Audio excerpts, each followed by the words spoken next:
Moi, je vais essayer de vous expliquer simplement comment on est arrivé à cette croissance, pourquoi. En une vingtaine de minutes, on pourrait en parler des heures. J'aimerais maintenant vous passer pour vous mettre dans l'ambiance.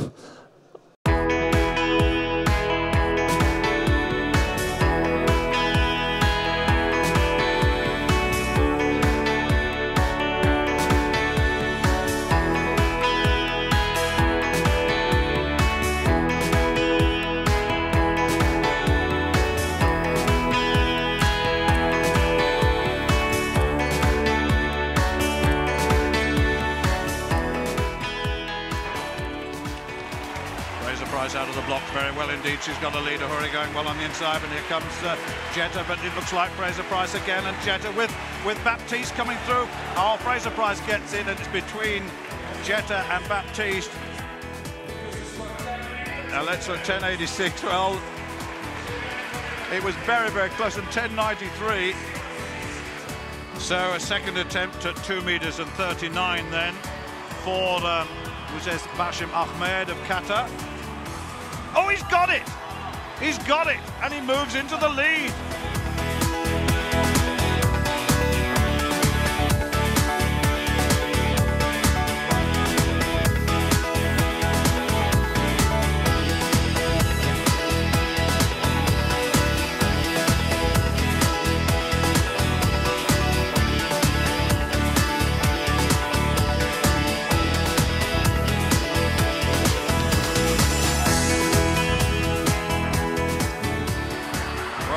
They're running very quickly, and Bolt already up onto Warren Weir, the bronze medalist, and right on the outside Martina being run down now as he gets into the straight on this wonderful bend, and into the straight he goes, and he's really working hard on this one. Ashmead going well on the inside, but Usain Bolt coming away with this one. Now then, what's he done? 19.58, meeting record. No problem with the start. Tyson Gay got away well, so did Johan Blake. Blake's going away from this field at the moment. Following him is Tyson Gay, and Blake storming away, gets it. Gay in second place, and in third place Nesta Carter, and it's 9.69. Wow! That's the second fastest all time.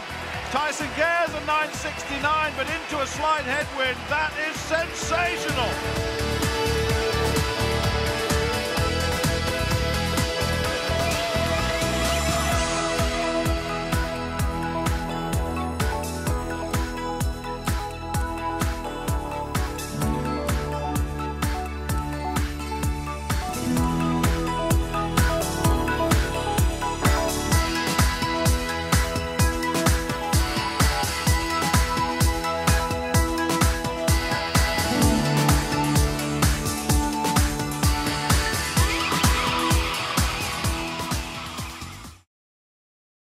Vous avez vu à un moment de temps, Usain Bolt, il danse juste avant le départ. En fait, on a le soin du détail, c'est que lui, il sait rien. Puis juste avant le départ, quand il est en préparation, on avait prévu un morceau de musique, celui qu'il préfère. Donc dès le moment où dans le stade, il se préparait, il se concentrait, il reçoit ce morceau de musique et il fait le show. Mais lui, il ne savait rien à l'avance. Donc nous, on a un peu le soin du détail. Donc pourquoi j'ai une croissance de cette manifestation? Ce que je voudrais dire d'abord, c'est que on peut croître exactement comme une entreprise. Il ne faut pas se leurrer, c'est un spectacle. Nous fonctionnons comme une PME. Et en fait, c'est ce spectacle que l'on offre au public. La croissance, elle est surtout liée au fait que dans toutes les manifestations, qu'elles soient culturelles ou sportives, on se rend compte que le public, ce qui l'intéresse, c'est de venir maintenant passer un bon moment. Le monde a changé, il change encore. Vous avez vu qu'il y a beaucoup de manifestations qui ont des difficultés avec la prévente des billets. Je pense notamment à Sion sous les étoiles. On sait qu'à Paléo, ils n'avaient pas forcément tout vendu, que ce festival de jazz, c'est des prix assez élevés. Donc il faut être imaginatif et créer en fait un environnement pour le public qui lui donne envie de venir à Atletissima. Nous, les questions principales que l'on se pose, c'est de dire pourquoi je vais à Atletissima, qu'est-ce qui va me faire, qu'est-ce qui va me déclencher le fait que je vais venir voir l'événement. Et puis surtout, c'est de dire qu'est-ce que je peux lui offrir. Pourquoi je peux offrir quelque chose d'unique au client qui va venir, au spectateur qui va venir. Et c'est tout l'enjeu aujourd'hui des manifestations et pour le futur. Et je ne vous cache pas qu'on se rencontre aussi bien avec le Comedy Club à Montreux, avec Paléo, avec d'autres organisateurs, aussi bien ceux des organisateurs de gros spectacles. Donc, pour moi, Atletissima se vit comme une PME. Alors, c'est vrai, Greg a parlé de l'échec. Les échecs, on en a connus. Ça n'a pas toujours été très facile. On a eu des moments de doute, des moments d'échec. Par contre, je ne pense pas qu'on peut s'enfoncer dans l'échec. Si on a un échec, on doit en tirer les conséquences, mais on doit surtout repartir d'un bon pied. Et puis, l'échec en Europe, et surtout en Suisse, et peut-être dans nos cantons latins, il n'est pas considéré comme on le considère dans d'autres pays. Dans nos régions, quelqu'un qui a fait faillite ou qui a eu un gros échec, il est mis au bord de la société. Si vous allez un peu à l'étranger, particulièrement aux États-Unis, vous pouvez avoir 20, 30 échecs, vous aurez le même succès après. Et ça, c'est aussi lié, la gestion de l'échec, c'est aussi lié à la mentalité de nos régions. Donc, disons, on doit faire...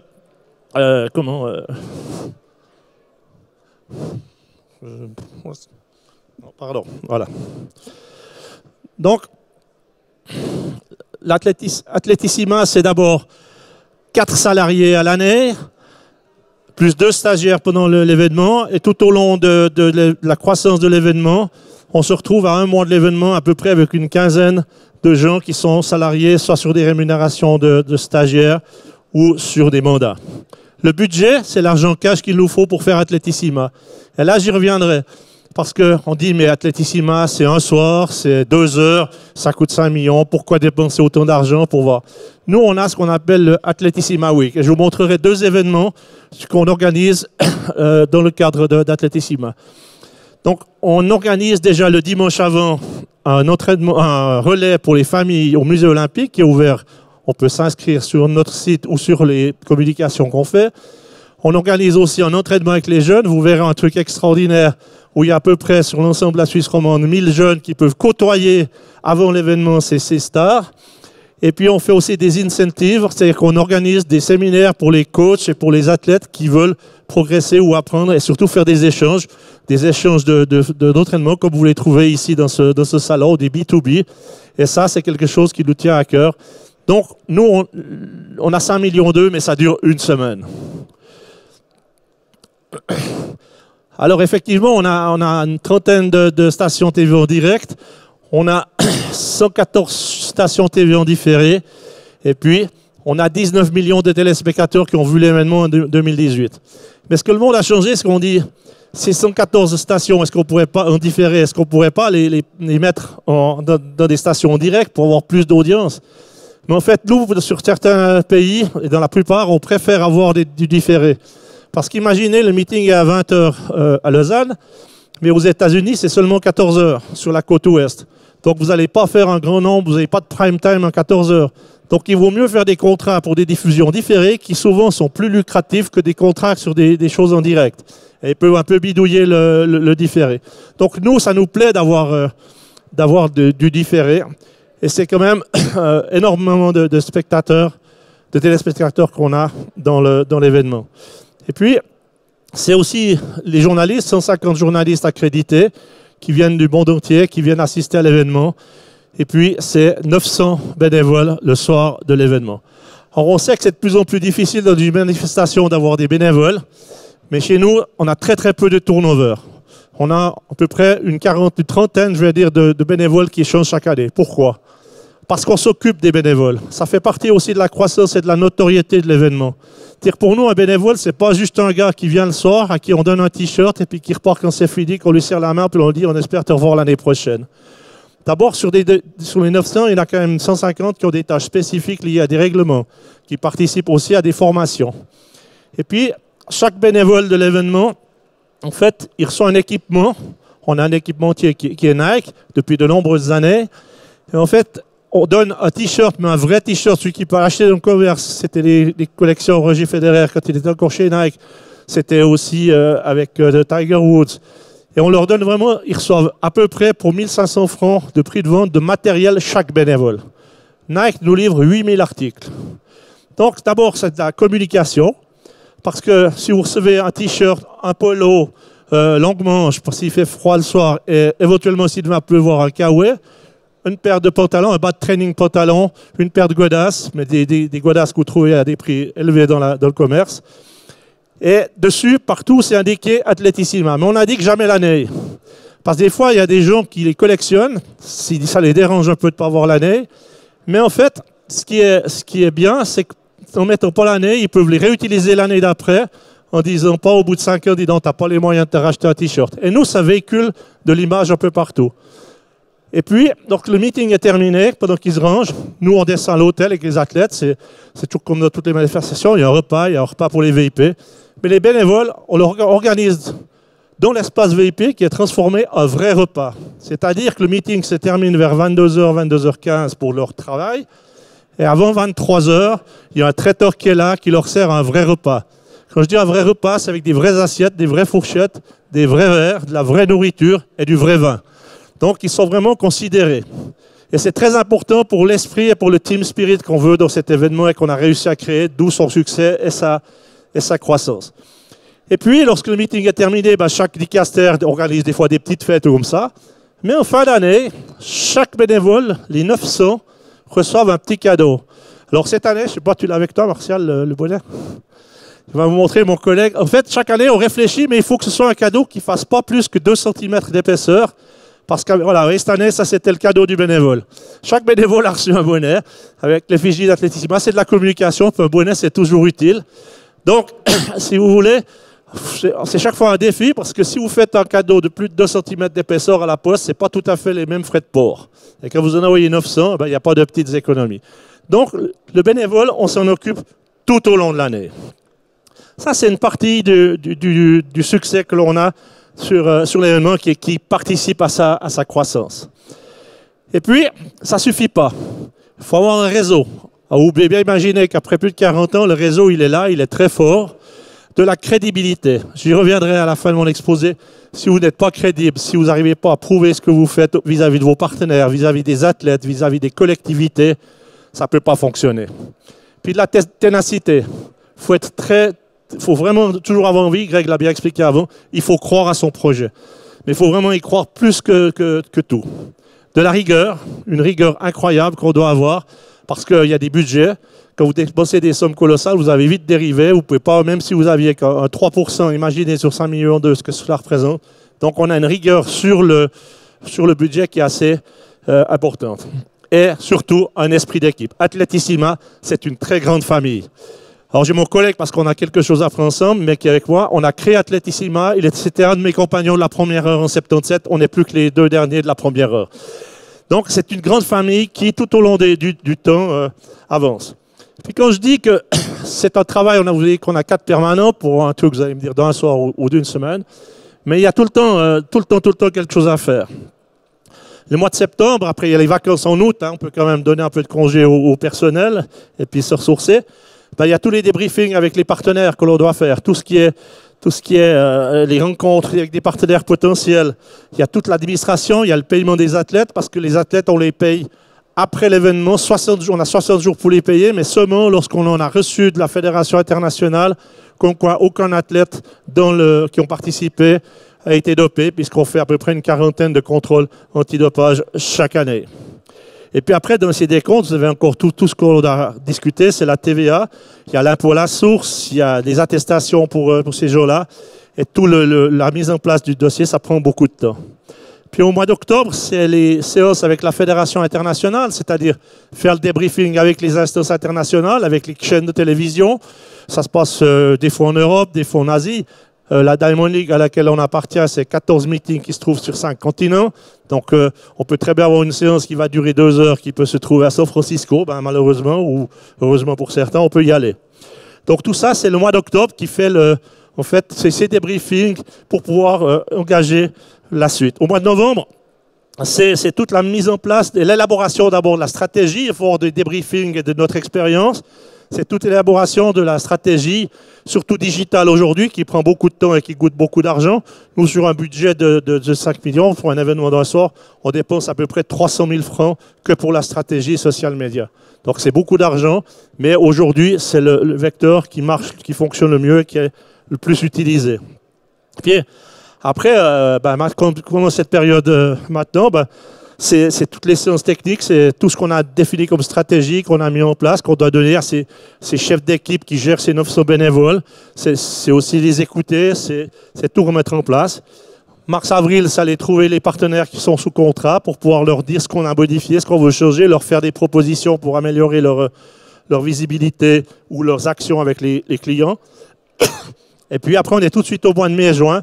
Et là, on voyage passablement pour engager les athlètes à travers le monde. Et puis aussi de mettre en place, de finaliser, de mettre en place le puzzle. Et puis on est de nouveau au mois de juillet. Et ainsi, chaque année, c'est comme ça que cela fonctionne. Mais ce qu'il faut dire, comme je l'ai dit, Athletissima, c'est un événement, mais c'est un produit. Et en fait, pour moi, quand on a un produit, quel qu'il soit, dans une entreprise, dans l'économie, si on veut qu'il ait de la valeur, si on veut qu'il fonctionne, si on veut qu'il soit reconnu, il faut qu'il soit de qualité. Si vous n'avez pas un produit qui est de qualité, c'est de là que je vous explique tout ce qu'on fait avec les bénévoles, avec l'organisation. Je suis très intransigeant. Pour certains d'entre vous ici, ils le savent, j'ai des fois mauvais caractère, mais c'est jamais contre des personnes, mais c'est toujours contre l'activité. Et je suis pas forcément, je suis assez direct dans mes explications. Et si vous avez un très bon produit et qu'il est de qualité, vous pouvez le vendre à certains prix. Alors vous allez me dire, budget, je vous ai dit 5,2 millions. Nous, ce qu'on vit, c'est surtout, ce qui nous rapporte le moins, c'est les billets d'entrée. Sur les 5,2 millions, les billets d'entrée, ils représentent 10%. Et toute manifestation aujourd'hui et future, et je réponds à cette explication beaucoup de fois ces temps, parce que c'est compliqué, vous voyez comme ça se passe dans des événements futurs du côté de VE au mois de juillet. Si vous avez dans un événement, dans votre budget, plus que 20% de votre budget qui concerne les entrées, vous n'avez aucun filet de garantie. Avec 10%, vous avez un gros volant de garantie. À côté d'Athletissima, j'ai organisé la fête du blé et du pain. J'étais président l'an dernier. On avait 40% de notre budget qui était lié aux entrées. Eh bien, je peux vous dire que j'ai galéré jusqu'au soir de la première pour être sûr qu'on allait équilibrer les comptes. Donc, dès le moment où vous dépassez 10-15% de votre budget, ça peut devenir compliqué et vous avez plus de budget. Donc, on a 10%. Qu'est-ce qui nous fait rentrer? 2 millions de rentrées de sponsors divers, avec un partenaire qui est UBS, qui est avec nous depuis 1982 et qui vient de renouveler jusqu'en 2022, donc il croit au produit. Mais surtout, ce qui nous livre, c'est les droits de télévision. Je vous ai dit 165 pays. Nous avons chaque année 1,5 million de dollars de droits de télévision. On doit être l'événement en Suisse qui a le plus gros rentrée de télévision en dehors du football, avec le meeting de Zurich également. Mais nous, le jour où on n'a plus la télévision, on peut mettre la clé sous la paille. Et ces droits, ce n'est pas nous qui les vendons, ils sont vendus par IMG, la boîte de McCormack. Donc nous, notre volant de savoir, c'est combien de droits ont été vendus, et comme ils sont vendus 2 ans en avance, on sait 2 ans en avance combien est-ce qu'on va avoir de droits de télévision. Tout ça, on en a besoin pour cette croissance. Si vous n'avez pas ça, vous ne pouvez pas avoir de croissance et vous ne pouvez pas avoir le succès que l'on a aujourd'hui. Et puis, il y a le marketing. Alors, c'est très intéressant, vous qui êtes dans même des PME, dans l'entreprise. Dans les grandes entreprises, pendant longtemps, vous aviez un département marketing qui, en fait, devait valoriser le produit, qui devait créer du produit, qui devait amener du produit. Et puis, un département sponsoring qui était lié au département marketing. Puis, en fait, ils se balançaient entre les deux. On sponsorise ça parce que moi, j'ai tel produit qui sort dans 2 mois, alors je vais utiliser ton événement pour valoriser ce produit. Puis, il y a une dizaine d'années, il y a eu plein d'autres théories qui sont sorties. Et le marketing a dit, de toute façon, le sponsoring, c'est tout ce que vous payez dans les manifestations. En fait, ça nous bouffe le budget du marketing pour élaborer des nouveaux produits. Donc, pour qu'il n'y ait plus ces bagarres entre les entreprises marketing et sponsoring, ils ont séparé. Vous avez beaucoup d'entreprises, des entreprises où ils font du marketing, élaboration de produits avec un budget spécifique, et puis du sponsoring, où ils ont un budget sponsoring qui distribue comme ça en fonction des événements et des buts de la société. Et puis, depuis une année, toutes les entreprises, je dis bien toutes, elles ont rejoint les 2 budgets. C'est de nouveau la même chose. C'est-à-dire marketing et sponsoring, tout est ensemble. Donc, on recommence ces bagarres entre celui qui veut avoir de l'argent pour développer un produit et celui qui veut valoriser la marque par du sponsoring. Donc, c'est des choses qui sont toujours assez compliquées. Alors, il est vrai qu'on a garanti notre budget, et ça garantit notre croissance jusqu'en 2022 à 85%. notre budget de sponsoring, qui est un peu plus de 2,5 millions, 2 millions, on l'a garanti parce qu'on ne travaille pas avec une agence, on n'a jamais travaillé avec une agence. Une entreprise, elle veut voir celui qui organise. Donc ça me prend beaucoup de temps et d'énergie pour venir trouver la boîte qui pourrait investir. Alors celles qui investissent, on fait les débriefings, on les voit plusieurs fois par année.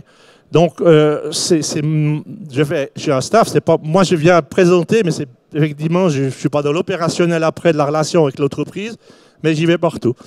Et puis j'ai une manière assez particulière depuis de nombreuses années, la manière de démarcher. Parce qu'aujourd'hui, le démarchage, vous pouvez écrire 1000 lettres. Si vous avez 2 réponses, soyez content. Il faut payer sa personne. Donc, nous, on cherche. En ce moment, on a peu pour les gros sponsors, on a peu de catégories de libre. On a un peu le food et puis un peu des boissons.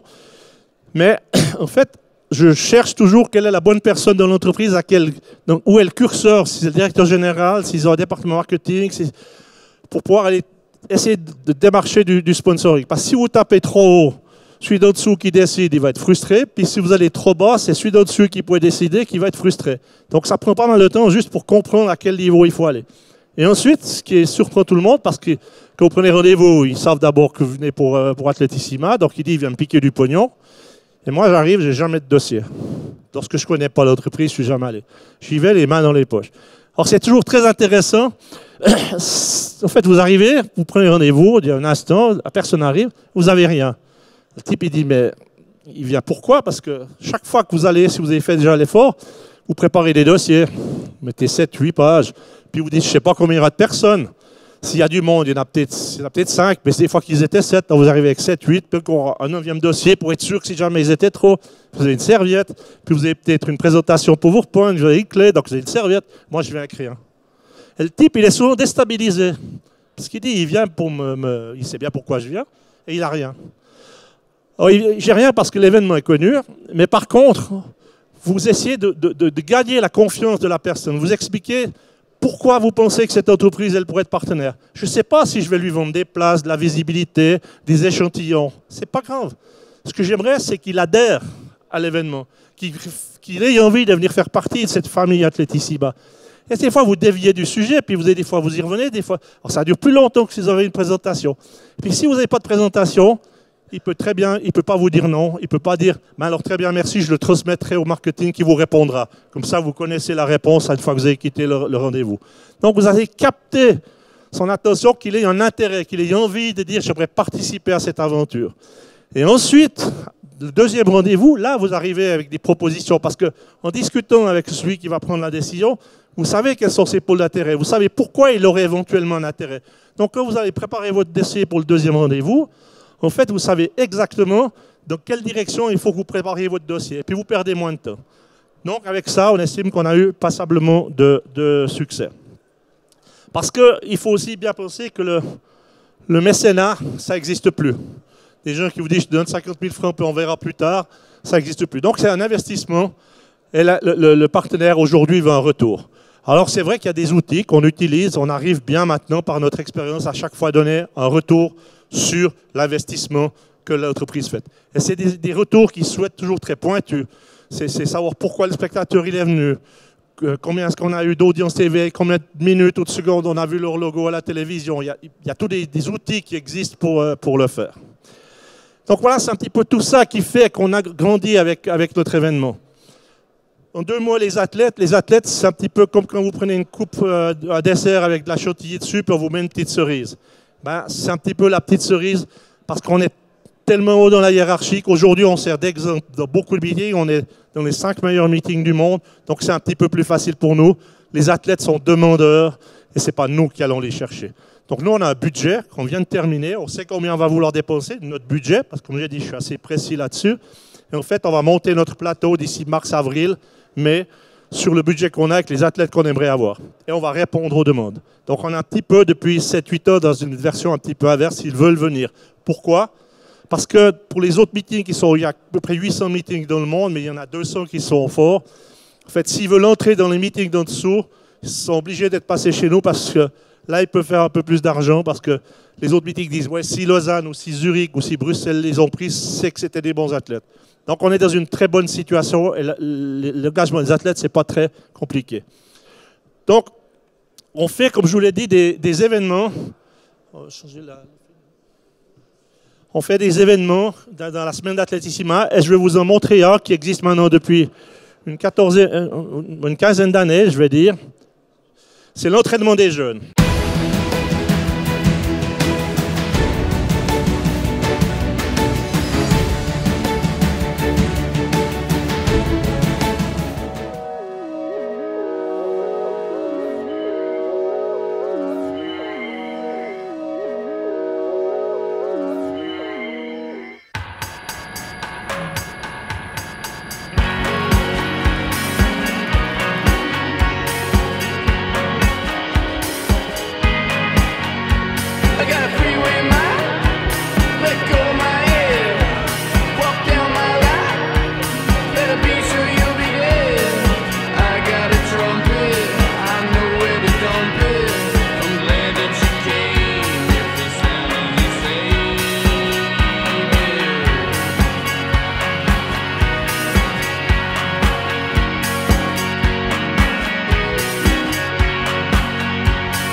Donc, ce que je dirais, c'est que pour réussir et pour croître dans un événement, comme dans toute entreprise, il faut avoir de l'ambition.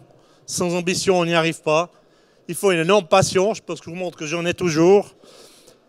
Beaucoup de crédibilité et de rigueur, comme je l'ai dit. Nous faisons partie de la Diamond League. La Diamond League, c'est une société anonyme dont nous avons 6% des parts, qui englobe 14 meetings à travers le monde entier. On se répartit des disciplines, ce qu'on a fait, comme je vous l'ai dit, au mois d'octobre-novembre pour la saison d'après.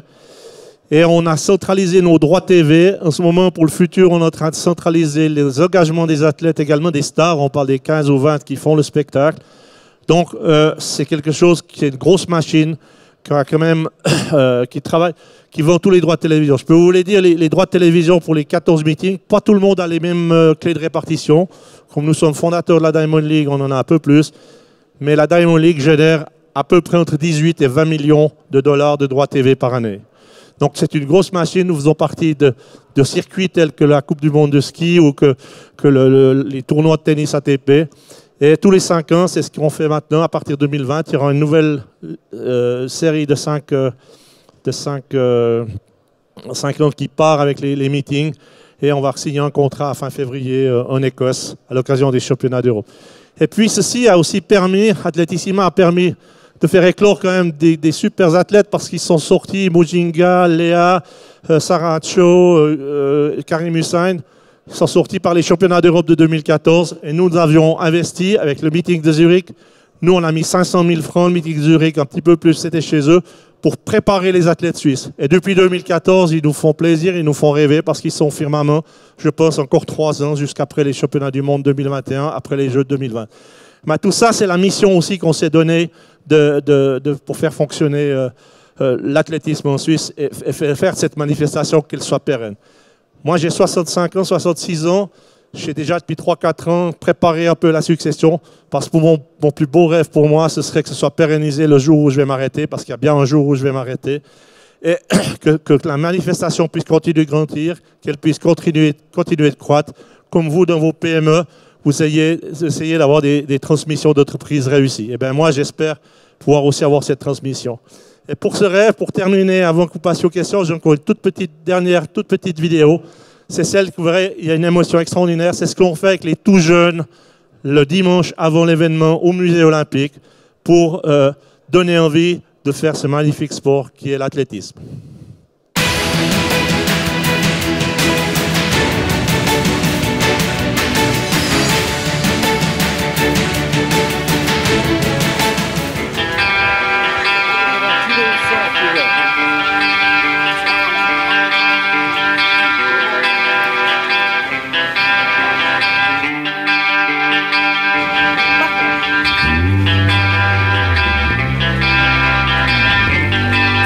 Avec ma cousine Eva, et bon, on fait chaque année ensemble, donc on continue comme ça. Alors, on va essayer de déjà se qualifier pour les finales et après de faire le mieux qu'on peut.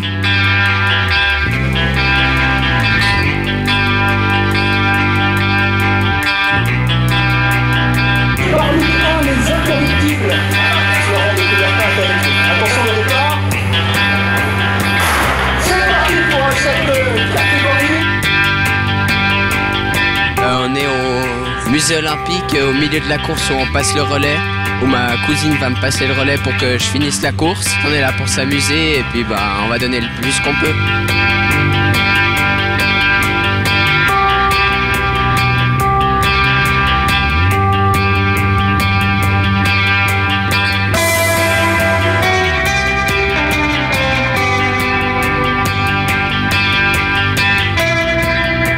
J'ai dû tout donner jusqu'à la fin. Moi, je voulais faire un tour, donc j'ai encore essayé d'accélérer sur la dernière ligne droite. Et on est content.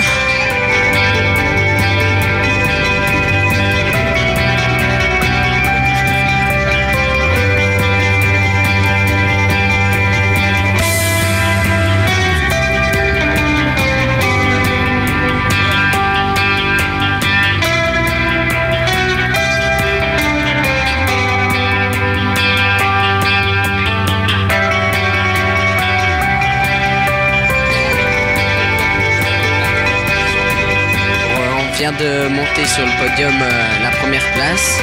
On a gagné, on a reçu 2 prix. On a reçu une montre, soit, comme ça. Alors les vainqueurs de chaque catégorie, il y a 7 catégories, sont invités le sport du meeting avec leur famille, la session professionnelle. Ça, c'est des images extraordinaires.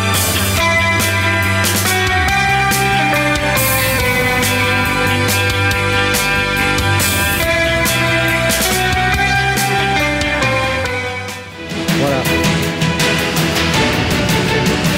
Donc là, on les invite et puis ils ont pour privilège avant l'événement d'aller dans la zone d'échauffement des athlètes, c'est-à-dire qu'ils peuvent aller se balader où il y a toutes les stars qui sont là pour se préparer dans le stade d'échauffement avec leur famille pendant une demi-heure et après on les invite au meeting.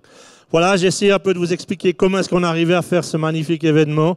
J'espère que vous aurez eu envie de nous rejoindre et puis dans vos PME, si une fois vous voulez venir avec des clients ou si vous voulez venir avec votre personnel, on a des offres très attractives et à tous les prix pour venir vivre l'événement direct depuis Fribourg et la région fribourgeoise, puisqu'on n'est pas très loin. Merci de m'avoir écouté.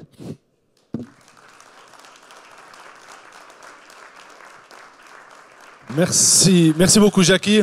Alors, est-ce qu'il y a une question? Est-ce qu'il y aura une question, une remarque dans le public? Pas encore. Jackie, je vous ai observé à la fin, surtout lors des vidéos. On sent quand même que c'est... Alors, on le sait, pour ceux qui vous connaissent un peu, il y a quand même beaucoup d'émotions chez vous. Oui, parce que, comme je dis, hein, sans passion, on ne peut pas réussir. Sans émotion, on ne peut pas avoir une famille, comme je dis, cet événement ne pourrait pas marcher. C'est pour ça que je prends pas mal de temps pour assurer la suite, d'avoir quelqu'un qui ne peut pas, va pas me cloner, mais qui a un peu la même philosophie, qui gardera le même fil rouge. Et je pense que n'importe quel événement, j'ai parlé du Comedy Club à Montreux avec Greg Fourer, que vous connaissez peut-être. J'ai passé des bons moments avec lui. Dites-nous si ça marche. Lui, il a fait le plein cette année. Nous, on fait quand même pratiquement le plein du stade. C'est parce qu'on a cette passion et cette émotion. Et il y a d'autres événements qui pensent que parce que ça fait aussi 40 ans qu'ils existent, qu'on peut plus le faire qu'avec du business, plus que seulement en faisant venir des grandes stars. Mais ce n'est pas seulement ça, vous l'avez vu, tout ce qu'on fait à côté avec ces jeunes. C'est d'essayer de transmettre cette émotion, cette envie de faire de l'athlétisme. C'était notre soutien au championnat d'Europe. Donc sans passion et sans émotion, on n'arrive pas.